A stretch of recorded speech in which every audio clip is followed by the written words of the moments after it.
Hi, working on a Jeep Grand Cherokee 4x4 V8.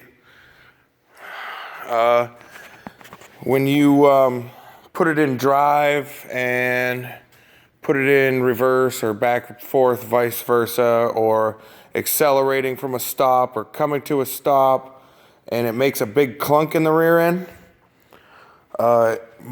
quite possibly it could be your differential's rear upper ball joint. Keeps it all in place. This one had a whole bunch of slack, so yeah, it was clunking real good. But I'll show you where this is in a second.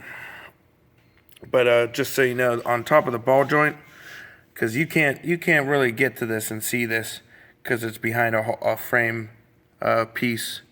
They call some upper suspension bar with 2 bushings in it. But the top of this is 10 millimeter. That's to hold the ball joint still. Well, you get your 21 millimeter combination wrench and put it on the nut. Hold the top still, and then you can back off the nut. The reason why I had to do that anyway was because usually the ball joint is stuck in the arm and you can just get it off and this doesn't spin, but mine was spinning, so I had to have a way to hold it. Well, I got my 10 millimeter, you could whatever 10 millimeter, pounded it on with a hammer, bap bap bap, and then that allowed me to hold this still with a ratchet. Well, I got my 21 millimeter and turned it off. But let's see here, underneath. Let's go underneath. Supported the differential, of course. Make sure it didn't drop on me when I released the ball joint. But I don't think it's necessary because once I got it off, it didn't kill me. It just kind of hung there by the rest of the suspension bars.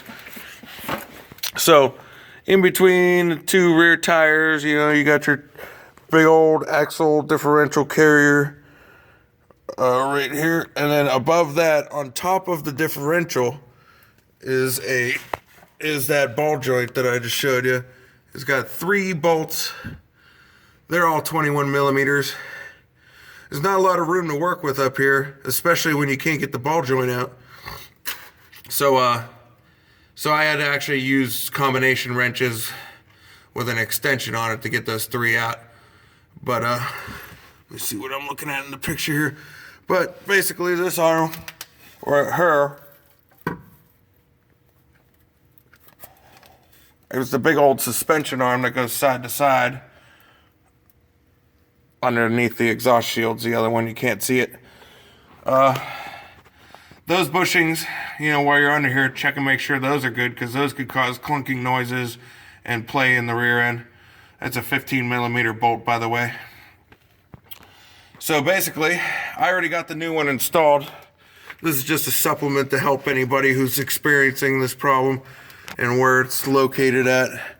And then of course, I still have to put my my ball joint threaded portion up through the I don't know, you call it the Y frame or something, some kind of suspension, upper suspension that holds the drive shaft or drive axle in place. That nut on top of the ball joint, like I said before, is a 21 millimeter, at least on the stock one. But definitely it ended up being a pain for me.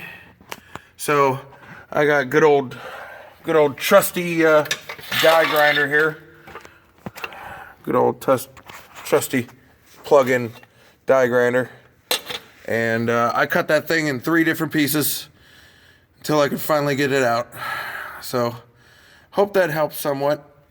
Got the sizes covered. Got where it is covered. Okay, nothing else to report. Tighten these all down like a mother. The ball joint itself has a grease fitting on the back and a cap for it. But when it comes in the box, It comes with some grease in it, but you're going to want to load that thing up with grease, or else it'll probably go bad in a year. And I gave it a good like 10 pumps until that rubber boot was starting to fill up with grease. And then cap it back off, tighten it back down, because that's all that the grease fittings underneath this plate. And that should solve that. Thanks. Take care. Happy wrenching.